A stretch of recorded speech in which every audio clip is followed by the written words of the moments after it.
I was halfway down the driveway when I heard my mother's voice calling after me.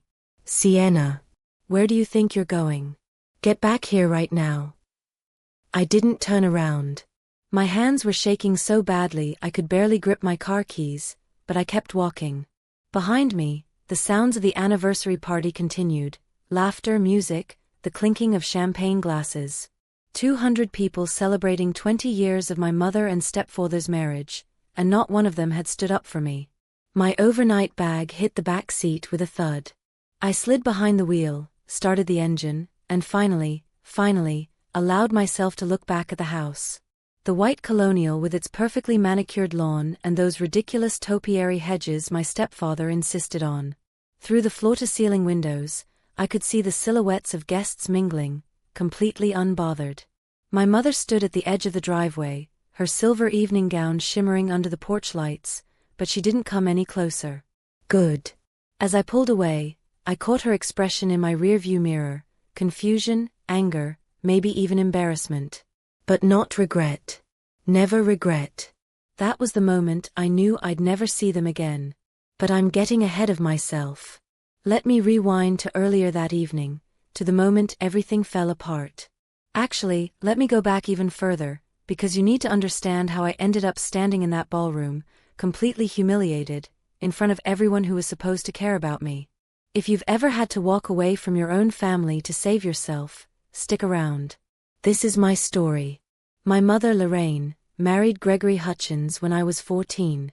My real father had died 3 years earlier, a sudden heart attack that left my mother a widow at 35 with a daughter to raise and medical bills that seemed to multiply overnight. Gregory swooped in like some kind of savior. He was a commercial real estate developer. The kind of man who wore expensive cologne and talked about investment opportunities at dinner parties. My mother was swept off her feet. I wasn't. From the beginning, Gregory made it clear that I was an obligation, not a daughter. He never said it outright, he was too calculated for that. Instead, it came through in little ways. The way he'd ask my mother, "Does she really need new shoes already?" when I'd outgrown mine. The way he'd sigh heavily when I needed a ride somewhere. The way he'd introduce me to his business associates as Lorraine's daughter, instead of my stepdaughter. My mother noticed. Of course she noticed. But she chose him anyway. Gregory's just set in his ways, she'd tell me, applying her lipstick in the hallway mirror before another one of his corporate events. He's not used to having a teenager around. You need to be more understanding, Sienna. Make an effort. So I did. I made effort after effort after effort. I kept my room spotless. I maintained a 4.0 GPA. I worked part-time at a bookstore to buy my own clothes and supplies. I was polite at his business dinners, even when his colleagues made condescending small talk. I swallowed every snide comment, every dismissive gesture, every moment of being made to feel like I was less than. And my mother? She transformed. The warm, loving woman who used to make pancakes with me on Sunday mornings became someone I barely recognized. She started dressing differently, talking differently, even laughing differently, this high-pitched, affected sound that made my skin crawl. She took up golf. She joined the country club. She became exactly the kind of woman Gregory wanted. I aged out of their household the second I turned 18. I got a scholarship to a state university 3 hours away and left the day after graduation. I studied finance, worked 2 jobs, graduated with honors, and landed a position at a mid-sized investment firm. Nothing spectacular, but I was proud of it. I was making my own way. My mother and I maintained a cordial relationship. Obligatory phone calls on birthdays and holidays. Brief visits at Thanksgiving and Christmas where I'd sleep in what had become Gregory's home office because my old room had been converted into a yoga studio. I kept my distance, built my own life, and told myself I was fine with the arrangement. Then the invitation came. It arrived on thick cream-colored cardstock with gold embossing. Gregory and Lorraine Hutchins were celebrating their 20th wedding anniversary with an evening reception at the Belmont estate. Black tie optional. The whole production screamed excess, which was exactly Gregory's style. My mother called 3 days later. "You got the invitation?" She sounded excited, almost girlish. I did.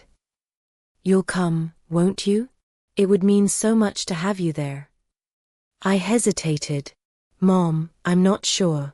I've got a big presentation that Monday and… Sienna. Her voice shifted, taking on that edge I knew too well. This is important to me. To us. 20 years is a milestone.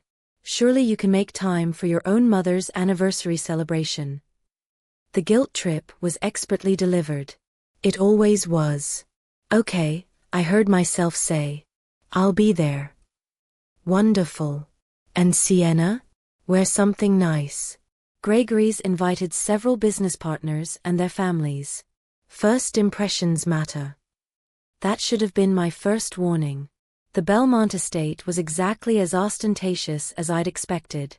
Towering white columns, a circular driveway with a fountain, manicured gardens lit with tiny white lights. Valets in matching uniforms. A string quartet playing in the foyer. I pulled up in my sensible Honda Civic, suddenly very aware of the Mercedes, BMWs, and Teslas lined up like a luxury car showroom. I'd worn a simple black cocktail dress, elegant but understated. As I walked through the grand entrance, I immediately felt underdressed. The women here wore gowns that probably cost more than my monthly rent. Diamonds glittered from ears, throats, and wrists.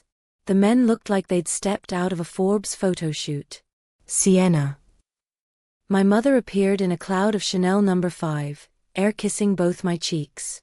She looked stunning in her silver gown, her hair swept up in an elaborate style I'd never be able to replicate. You made it. Oh, but darling, I thought you'd wear the dress I sent you. What dress? Her smile tightened. The one I had delivered to your apartment last week. The blue one with the, never mind. You look fine. Come, Gregory's about to make a toast. She hooked her arm through mine and guided me into the ballroom. It was massive, with crystal chandeliers and floor-to-ceiling windows overlooking the gardens. Round tables draped in white linen filled the space, each centered with elaborate floral arrangements. A jazz band played softly in the corner. Easily 200 people filled the room, all polished and perfect. Gregory stood near the head table, holding court with a group of men in expensive suits. He saw us approaching and his smile shifted, just slightly, just enough for me to notice. His eyes flicked over my dress, and I saw the tiny muscle in his jaw flex. Sienna, he said, extending his hand for a formal shake. Not a hug. Never a hug. Thank you for coming.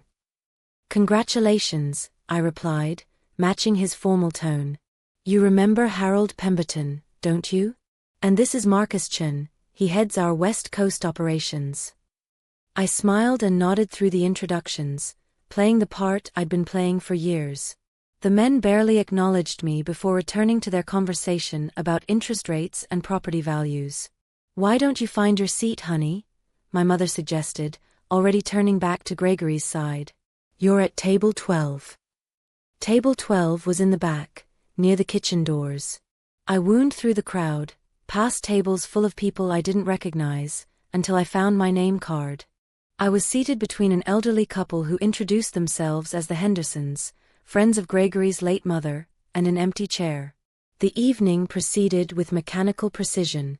Dinner was served, filet mignon and lobster tail, roasted vegetables, some kind of fancy potato I couldn't identify. The food was excellent, but I could barely taste it. Mrs. Henderson talked at length about her grandchildren, while her husband nodded off between courses. Then came the speeches. Gregory's business partner went first, delivering an eloquent toast about partnership and loyalty. My mother's college roommate followed with embarrassing stories from their sorority days. People laughed in all the right places. Glasses clinked. The room buzzed with warm energy. Then Gregory stood up. Thank you all for being here tonight, he began, his voice carrying easily across the room. 20 years ago, I married the most remarkable woman I'd ever met. My mother beamed up at him from her seat. Lorraine brought light into my life during a time when I was focused entirely on building my business. She showed me that success isn't just about profit margins and portfolio growth, it's about having someone to share it with. The room awed appropriately. I took a long sip of wine. But marriage isn't always easy, Gregory continued, his expression turning serious. It requires commitment, sacrifice, and sometimes making difficult choices about what and who you prioritize. Something in his tone made my stomach tighten. Lorraine came into this marriage with baggage, as we all do. But she made a choice to put our relationship first, to build a life together that wasn't weighed down by past complications or obligations that didn't serve our future. My hand froze halfway to my wine glass. She showed me that sometimes love means making hard decisions. It means recognizing when people in your life are holding you back from becoming who you're meant to be. The room had gone very quiet. People were starting to shift uncomfortably. Take my stepdaughter, for example. My blood turned to ice. Sienna's here tonight, actually, wave to everyone, Sienna. 200 pairs of eyes turned toward table 12. I couldn't move. Couldn't breathe. Sienna's a perfect example of what happens when you don't push yourself, Gregory said, his tone almost conversational. She had every opportunity handed to her, a roof over her head, connections, resources. And what did she do with it? Got a job at some no-name investment firm, rents a one-bedroom apartment, drives a car that's 10 years old now. Scattered, uncertain laughter rippled through the crowd. Meanwhile, Lorraine could have spent those years focusing on helping me build our empire. Instead, she was weighed down by a teenager who required constant attention and resources. But she stuck with it, because that's the kind of woman she is. Patient. Selfless. My mother was smiling. She was actually smiling, nodding along like this was a heartwarming tribute instead of a public evisceration. It would have been so easy for Sienna to leverage the Hutchins name, to network with the people in this room, to actually make something of herself. But some people just don't have that drive, you know? They're content with mediocrity. Someone at a nearby table coughed uncomfortably. I raised my glass to my beautiful wife, who had the grace to look past her daughter's lack of ambition and focus on building a life with me instead. Lorraine, you could have let that drag you down. You could have let that disappointment define you. But you chose me, chose us, chose excellence. Here's to 20 more years of reaching our full potential, without the dead weight. The room erupted into applause, though it sounded forced, awkward. People were clapping because not clapping would be more uncomfortable than clapping, even though everyone could feel the cruelty of what had just happened. My mother stood, kissed Gregory, and beamed at the crowd. I sat there, unable to process what I'd just heard. Unable to comprehend that my own mother had just stood there smiling, while her husband called me dead weight in front of 200 people. Mrs. Henderson leaned over, her wrinkled hand patting mine. I'm sure he didn't mean it like that, dear, she whispered, but her eyes were filled with pity. I pushed back from the table. My chair scraped loudly against the floor, drawing more attention, but I didn't care anymore. I needed air. I needed to get out. I made it to the hallway before my mother caught up with me. Sienna, where are you going? We haven't cut the cake yet. I turned to face her. Did you hear what he just said about me? She waved her hand dismissively. Oh honey, Gregory was just making a point about perseverance. You're taking it too personally. Too personally? Mom, he called me dead weight. He humiliated me in front of all those people. He was telling our story, she said, her voice hardening. And honestly, Sienna, he has a point. You've never really applied yourself. You could have done so much more with your life if you just... If I'd just what? Become someone I'm not?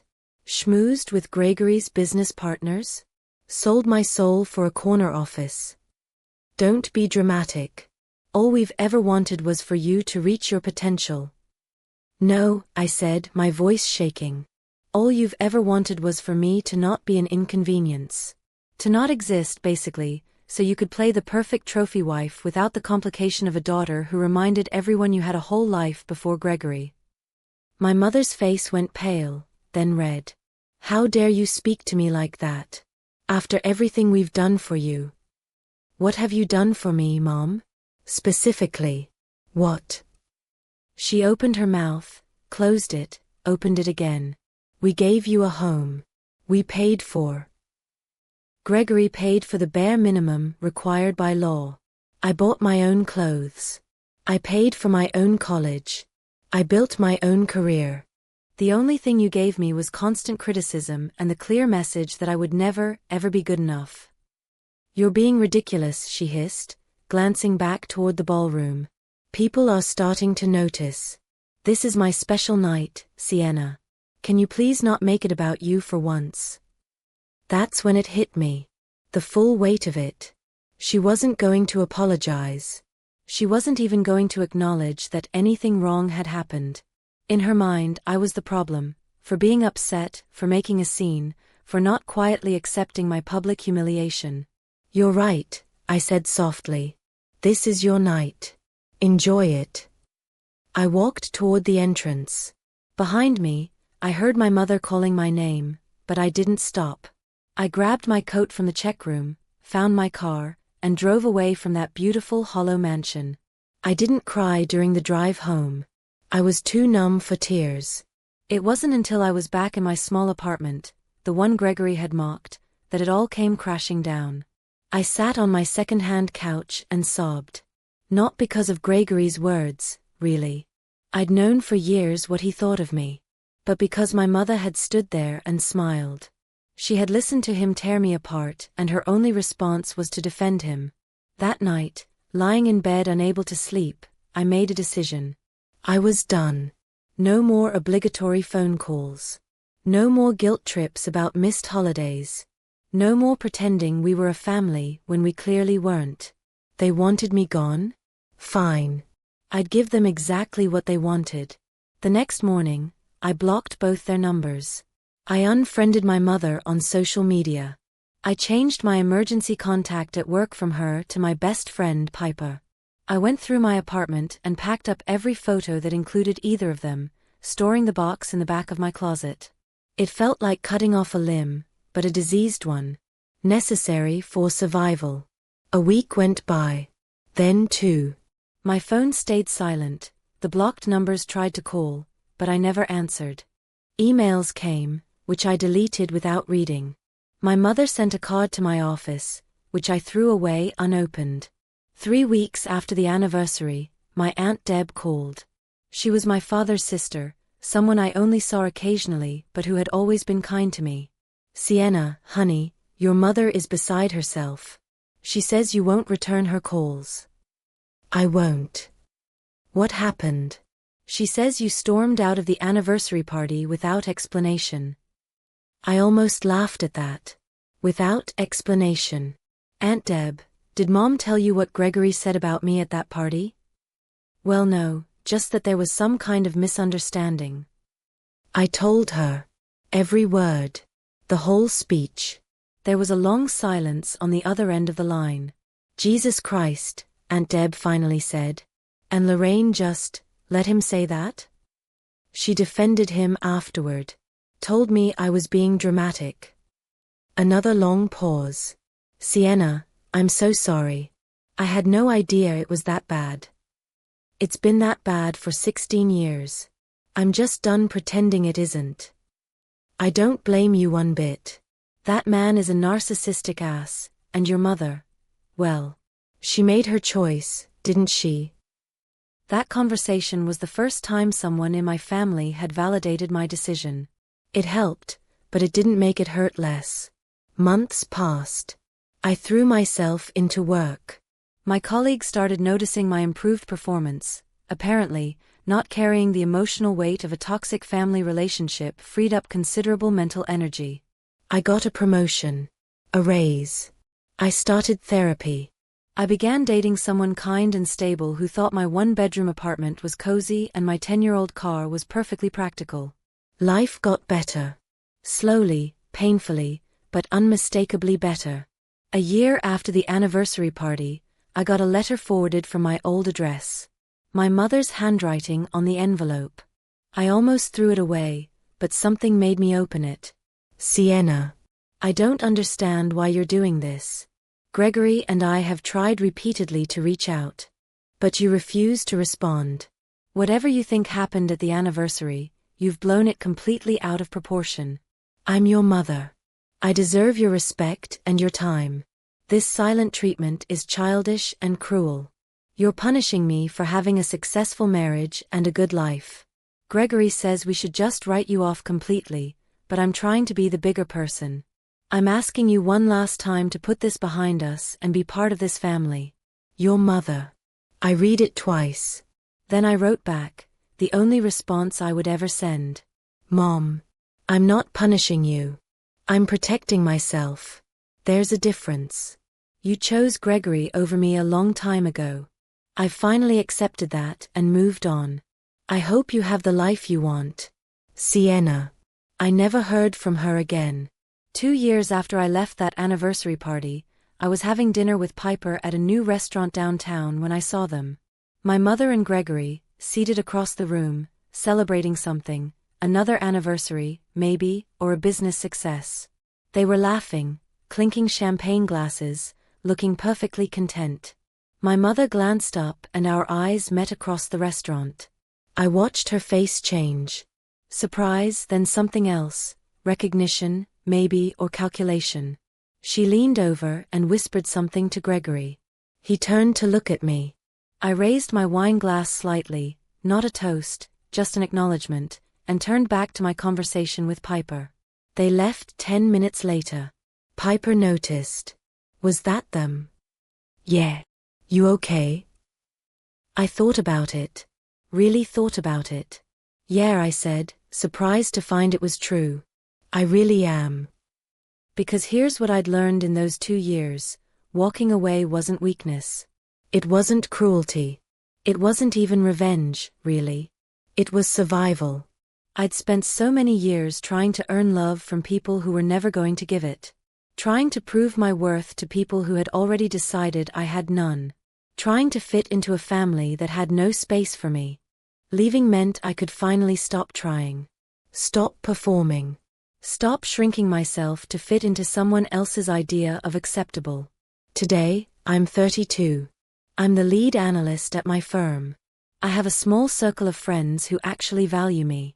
I'm in a healthy relationship with someone who thinks my existence is anything but dead weight. I have a therapist I see every other week. I've started painting again, something I gave up in high school because Gregory said it was a waste of time. My life isn't glamorous.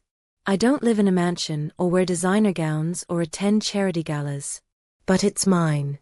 Authentically, completely mine. Sometimes people ask me if I regret cutting off my mother. The answer is no, but it's complicated. I regret that I had to make that choice. I regret that she never became the mother I needed. I regret that my childhood was spent feeling like an inconvenient burden. But I don't regret leaving. Because the truth is, some people will never see your value. Some people will take and take and take, and when you finally stop giving, they'll act like you're the one who failed. My mother and Gregory wanted me gone. They got their wish. They just didn't expect me to actually thrive without them. That's the thing about cutting off toxic family members. They expect you to crumble. To come crawling back, desperate for approval and connection. When you don't, when you actually build a better life, it shatters their narrative. It proves that maybe you weren't the problem after all. I won't lie and say it doesn't hurt sometimes. There are moments, holidays mostly, when I feel the absence. When I see other people with their families and feel that old ache. But then I remember that night, standing in that ballroom while 200 people watched my stepfather humiliate me and my mother smiled. That memory reminds me why I left. And why I'll never go back. If you're reading this and you're in a similar situation, whether it's with parents, siblings, or anyone else who's supposed to love you, please know that you deserve better.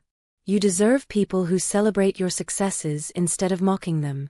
Who support your choices instead of criticizing them. Who see you as a person worthy of respect, not an obligation to tolerate. And if those people can't do that, you have permission to walk away. To build your own family from people who choose you and whom you choose back. To stop setting yourself on fire to keep others warm. The best revenge isn't confrontation or public callouts or making them hurt the way they hurt you. The best revenge is walking away and living well. It's building a life so fulfilling that their absence doesn't leave a hole, because you've filled it with people and experiences and achievements that actually matter. Sometimes the bravest thing you can do is leave. And sometimes the strongest thing you can do is never look back. I left that anniversary party 3 years ago, and I haven't seen or spoken to my mother or Gregory since. I don't know if they think about me. I don't know if they regret what happened. Honestly, I don't care anymore. Because I'm not dead weight. I'm free.